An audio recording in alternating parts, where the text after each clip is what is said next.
हाय, नमस्कार. मी स्नेहा कोगटे फॅमिलीमध्ये पुन्हा एकदा तुम्हा सर्वांचं खूप सारं स्वागत करते. कसे आहात तुम्ही सर्वजण? आशा करते तुम्ही सर्वजण मस्त, मजेत आणि भरपूर आनंदात असाल. आता बॅकग्राऊंडला भरपूर आवाज येत असेल तुम्हाला, कारण आज सर्वजण घरी आहेत. आज आहे संडे आणि त्यामुळे मग ही घरात जी चुडबुड आहे ती तुम्हाला ऐकायला येत असेल. साडी वगैरे वेअर करून दिसते आहे, कारण आम्हाला जायचं होतं नाही आहे. दोघांमध्ये आता घोळ झालेला आहे. खरं तर काही कळत नाही आहे. ठरलं होतं की 9:30 वाजेपर्यंत आपण पटपट सर्व आवरू आणि गावी जाऊ, पण इतक्या अडचणी येत आहेत की काय सांगू. आता 11 वाजून गेलेत.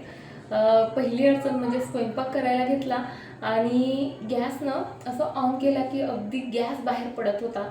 बहुतेक त्याचा जो वॉल असतो तो गेला होता. सो इतकं म्हणजे सर्व बाजूला ठेवलं. म्हटलं नाही बाबा, इतकं रिस्क नको घ्यायला. पटकन गॅस बंद केला खालून वरून. बऱ्याच वेळपर्यंत त्या व्यक्तीला कॉल केला, जो एजन्सीवाला असतो, नेहमी सिलेंडर आणून देतो त्याला, पण तो काही आला म्हणजे तो फोनच रिसीव्ह करत नव्हता. शेवटी आरोहीच्या पप्पाने एका व्यक्तीला फोन केला, जो असाच म्हणजे गॅस शेगडी वगैरे दुरुस्त करून देत असतो, त्याला केला. तोही यायचा पत्ता नाही. शेवटी कपडे घातलेत आणि त्या व्यक्तीला घ्यायला गेलेत. जो फोन म्हणजे एजन्सीवाला होता त्याला, तो आला. त्याने ते व्यवस्थित त्याचं जे वायसर असतं ते गेलेलं होतं, ते लावून दिलं. ते व्यवस्थित झालं. त्यानंतर स्वयंपाक केला. आणखी पसारा हे आवरायचा आहे बघा. म्हणजे आता सिलेंडरसोबत जे व्हेजिटेबल बास्केट वगैरे निघाली ती वगैरे बॉटल असतात तिथे, त्या सर्व मला आवरून ठेवायचे आहेत. सो तो व्यक्ती गेला आणि लगेच ज्या दुसऱ्या व्यक्तीला कॉल केला होता तोही आला. पण बरंच झाला आला. तुम्हाला माहीत आहे किती दिवस झालेत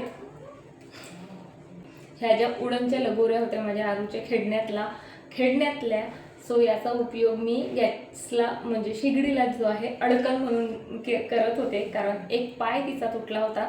आज तो व्यक्ती आला. त्याने शेगडीचे 4ही पाय व्यवस्थित जे आहेत लावून दिलेत. सोबत शेगड्या चेकही केल्यात. पण माझ्या शेगड्या व्यवस्थित काम करत होत्या, कारण बऱ्याचदा मी शेअर केलेलं आहे बघा.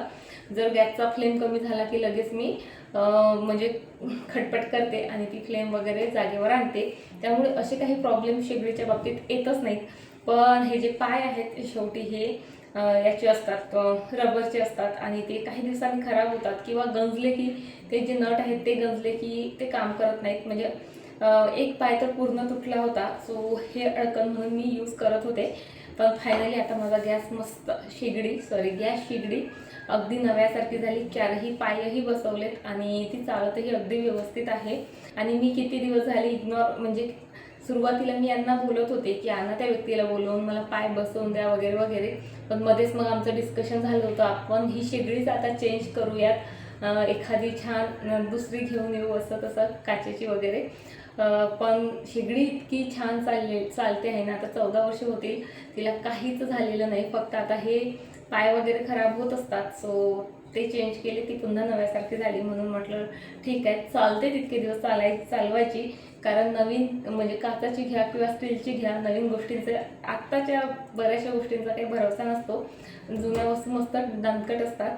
सो चला, हे काम झालं माझं खरं, पण त्यामुळे भरपूर वेळ झाला. आता ना म्हणजे मी फक्त स्वयंपाक क्लिनिंग वगैरे केली होती. पूजा करायची बाकी होती आणि पूजा यासाठी ठेवली होती बाकी की तिकडनं आल्यावर म्हटलं देवघर मला मस्त डीप क्लीन करायचं आहे. आणि सोबत जो कागद असतो खाली अंतरलेला तोही फाटला होता.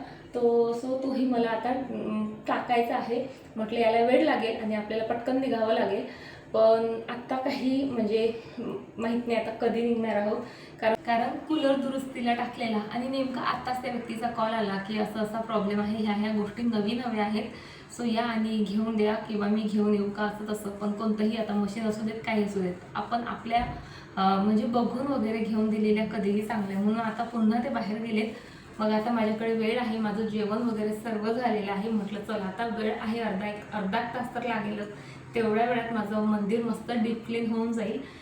सो चला आता पूजा करते आणि त्यानंतर जर शूट करणं झालं तर करते, नाहीतर डायरेक्ट गावी गेल्यावर काय काय झालं ते दाखवते. जर गेले तर, नाही गेलं तर मग आपला डेलीचं रुटीन आहे.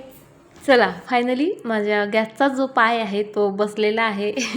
त्यामुळे आता माझी कामं जरा सोपी होतील, नाहीतर खूप भीती असायची त्यावरनं काही उंबळायची वगैरे. सो गॅसचा ओटा बघा काय मस्त क्लीन केला. पण गॅसच्या ओट्याखाली भरपूर पसारा होता.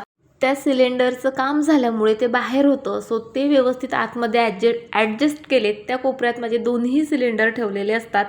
तिथेच माझी व्हेजिटेबल बास्केट असते, म्हणजे कांदा लसूण टोमॅटो वगैरे, टोमॅटो नाही सॉरी आलू वगैरे.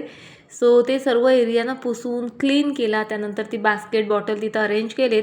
त्यानंतर खरं तर हे काम मी नंतर करणार होते, गावी जाते आणि तिकडनं आल्यावर करते, कारण या कामाला वेळ लागेल असं जे आहे माझ्या डोक्यात होतं.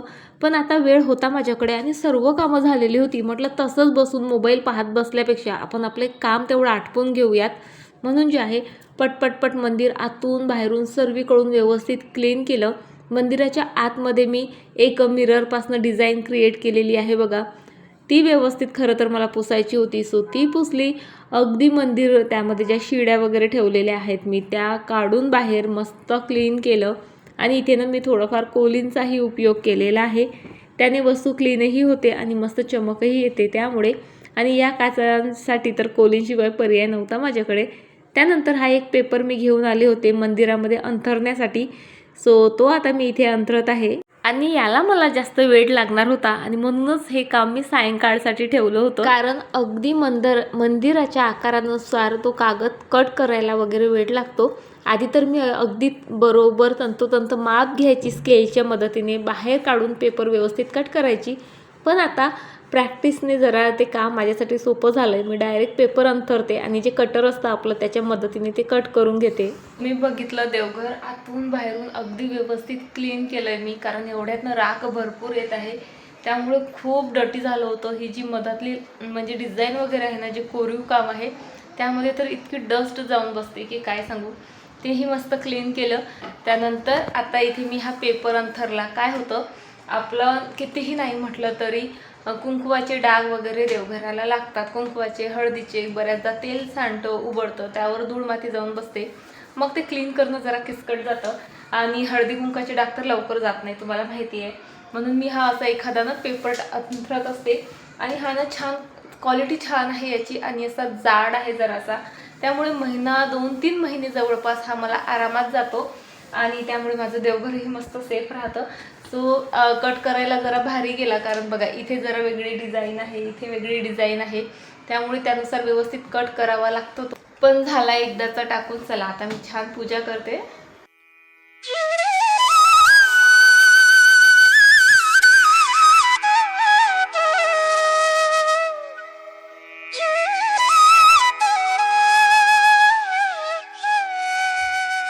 आणि आता आमची चाललेली आहे कुल्फी पार्टी. कुल्फी पार्टी. आणि पिहूची ही सेकंड कुल्फी आहे, हो ना. कुल्फी बनवताना मम्मा ड्रायफ्रूट टाकू नको, मी खाणार नाही. आणि मी तर भरपूर ड्रायफ्रूट टाकले, तरी पण बघा काय मस्त खाणं चाललेलं. खरंच खूप मस्त बनते बरं का घरी कुल्फी. तुला ड्रायफ्रूट नाही दिसत आहे.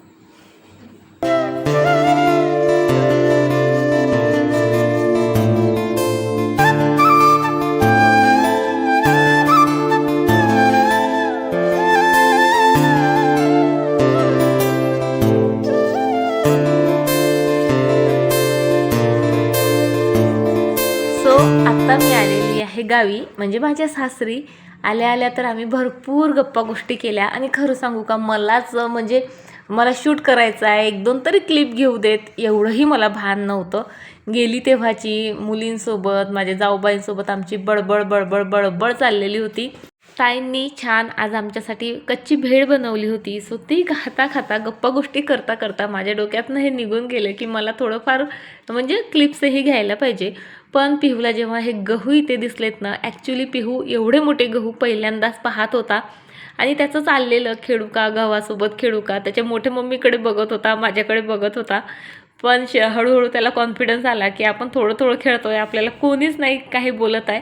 तर बघा असा बिलकुल गव्हावर जाऊन झोपला आणि त्यामध्ये मग काही काही शोधणं वगैरे खेळ त्याचे चाललेले. माझ्या पिहूने कधी इतके गहू सोबत बघितले नव्हते, त्यामुळे त्याला भरपूर मजा येत होती. आणि आमच्याही गप्पा गोष्टी चाललेल्या. भरपूर 4 ते 5 तास तिथे घालवले. मुलींनी शेतातून काही कैऱ्या आणलेल्या होत्या, तर त्यांचं चाललेलं, काकू तुम्हाला कैऱ्या देऊ का. मी म्हटलं बाई गं विचारतेस कशाला, दे. सो तिने भरपूर कैऱ्याही दिल्यात. आणि चला फायनली मी आता निघते. आणि आत्ता माझ्या लक्षात आलं की आपण म्हणजे कुणालाच दाखवलं नाही, म्हणून जे आहे आता मी ही छोटीशी क्लिप इथे ॲड केलेली. आणि सर्व बघा माझी फॅमिली किती आनंदाने म्हणजे माझ्या व्हिडिओमध्ये येतात. कुणीच असं म्हणत नाही आम्हाला घ्या नका घेऊ, असं काहीच नाही. सर्वांचा मस्त आनंदाने निरोप घेतला आणि फायनली आज खूप खूप महिन्यापूर्वीची म्हणजे भरपूर वर्षापासून जी माझी छोटीशी इच्छा आहे ती आरोहीच्या पप्पांनी पूर्ण केली. मी सतत आरोहीच्या पप्पांच्या मागे असते, मला शेतात जायचं आहे, पण ते काही ऐकत नाहीत. पण आज मी हट्ट केला आणि ते एका शेतासमोर उभे राहिलेत. आमचं जरी नसलं तरी आमचंच आहे असं म्हटलं तरी चालेल, कारण त्यांच्या चुलत भावाचं आहे. आणि झाडाला कैऱ्या बघा किती लागल्यात. आणि माझा पिहू तर आयुष्यात पहिल्यांदा शेतात आलेला आहे, त्यामुळे त्याची एक्साइटमेंट नेक्स्ट लेवल होती. आणि झाडही इतकं मस्त खाली होतं ना की त्याला तिथे भरपूर एन्जॉय करता आलं. स्वतःच्या हाताने त्याला कैऱ्या तोडता आल्यात. आणि खरं तर मी त्यालाच हा एक्सपिरियन्स देण्यासाठी एक्सायटेड होती. त्याला हे सर्व नवीन गोष्टी होत्या. त्याने कधीही असं स्वतः शेतात जाऊन म्हणजे काहीच तो खेळलेला नाही, किंवा शेत कसं असतं, झाडांचं म्हणजे स्वतः अशी फळं तोडणं, त्यातली मजा त्याला काहीच माहीत नव्हतं. आणि फायनली आज त्याला तो एक्सपिरियन्स, तो आनंद मिळाला. भरपूर कैऱ्या तोडल्यात आम्ही आणि बऱ्यापैकीनं सायंकाळ व्हायला आली होती, त्यामुळे घरी निघून आलो.